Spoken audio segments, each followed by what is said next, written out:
O Brasil, da década de 30 até a década de 80, foi o país do mundo que mais cresceu.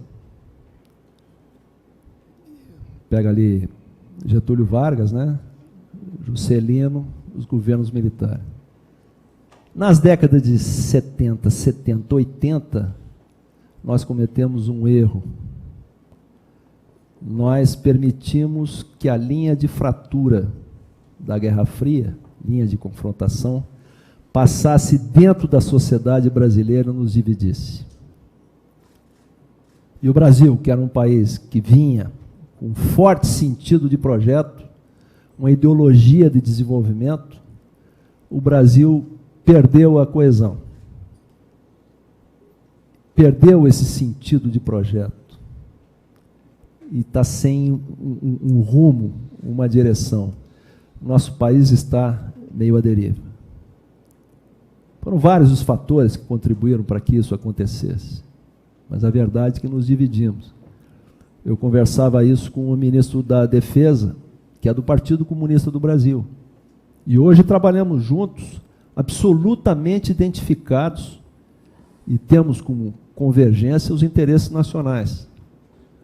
E nos demos conta, imagino, ficou o ministro que era, né, ele para um lado e eu para o outro. Eram quase inimigos, ou éramos inimigos, nos considerávamos inimigos. Então vejo que erro que nós cometemos. Nos falta esse sentido de projeto. Até porque nós precisamos recuperar isso, porque nós não estamos livres de acontecer uma outra Guerra Fria que venha nos dividir novamente. Não nos mesmos parâmetros, não nos mesmos fundamentos ideológicos. Mas, vou citar um exemplo. Quando a Nicarágua anunciou que ia construir um outro canal com apoio da China, houve uma enorme movimentação ambientalista no sentido de que o novo canal ia trazer problemas ambientais. O foco, né, o centro de poder que orienta esse tipo de coisa, vem da onde? Vem de países que seriam eventualmente prejudicados pela construção do canal. Então, não tenho dúvida que nós podemos sofrer também algo, um processo semelhante que venha nos dividir novamente. Por isso, temos que recuperar a coesão nacional, esse sentido de projeto, colocar o interesse do país, da nação, acima de todas essas querelas que dominam o nosso dia a dia hoje. Com relação a 1964, comparar com a data de hoje, houve duas diferenças básicas em 64. Primeiro, era período de Guerra Fria, posições extremadas ideologizadas.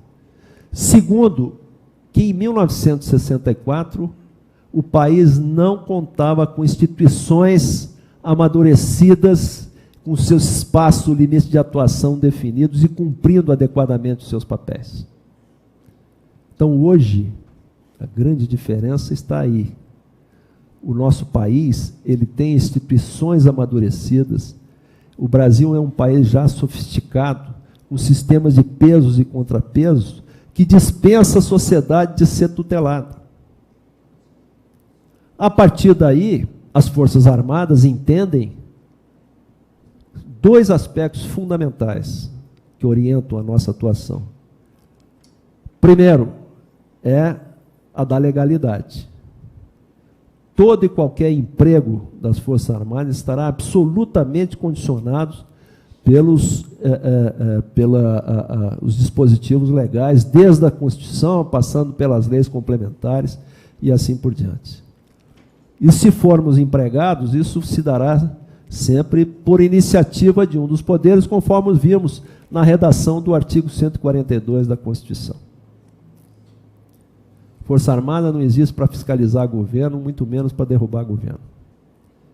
E o segundo fundamento nosso é de que nós temos como obrigação contribuir para a estabilidade, condição extremamente necessária para que as instituições continuem trabalhando em condições ideais e, em nome da sociedade, encontrem os caminhos para superar essa crise toda que estamos vendo.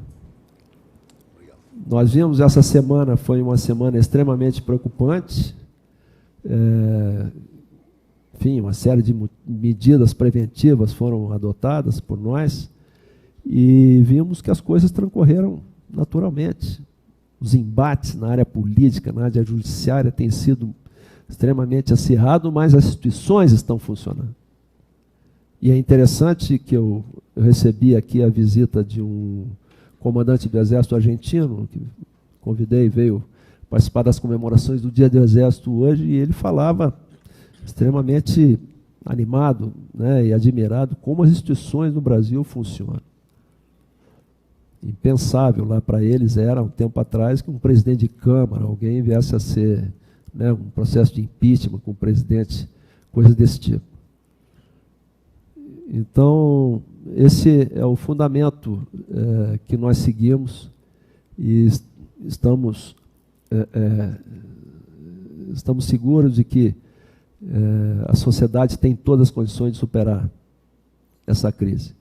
A crise é de natureza política, de natureza econômica e natureza ética. E aqui entra um outro problema que está afligindo com profundidade a nossa sociedade. Nós vivemos impregnados desse pensamento politicamente correto, uma ditadura do relativismo, e todos os parâmetros estão se esgarçando, se relativizando para menos, para baixo. E nós estamos perdendo todas as referências. Então, nos degradamos dos parâmetros éticos, os parâmetros de eficiência, por exemplo, tudo se aceita, né? Os parâmetros estéticos, nosso país está feio, enfim. E me preocupa é que nas discussões que se vê em busca dos caminhos para superar a crise, eu vejo que essas discussões não têm profundidade.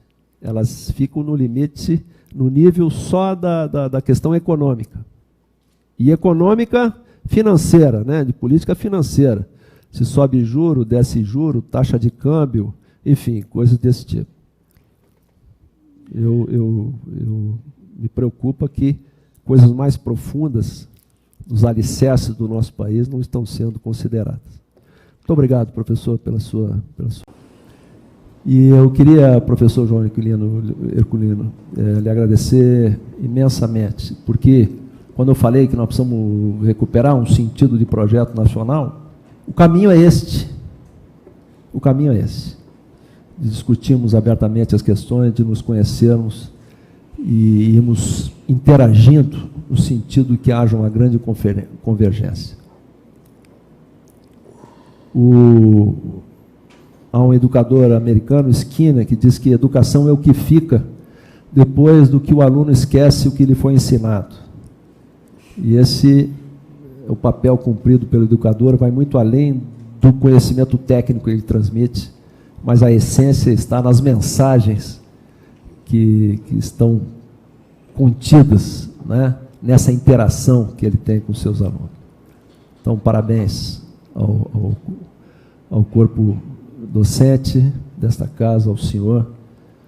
Conheço esta casa pelos olhos de 2 alunos, né, que foram minhas filhas, e sei que aqui se praticam esses valores. E aos alunos, o Orlando Vilas Boas dizia, e ele não é meu parente, ele dizia que numa aldeia indígena, o adulto é o dono da aldeia, o velho, nós da mesa somos, com exceção da doutora. O velho é o dono da história e o jovem é o dono do mundo. Vocês são os donos do mundo, vocês são os donos do Brasil. Façam o país que vocês desejam, vocês idealizam e vocês merecem. Professor, muito obrigado. Uma noite inesquecível para mim. Obrigado.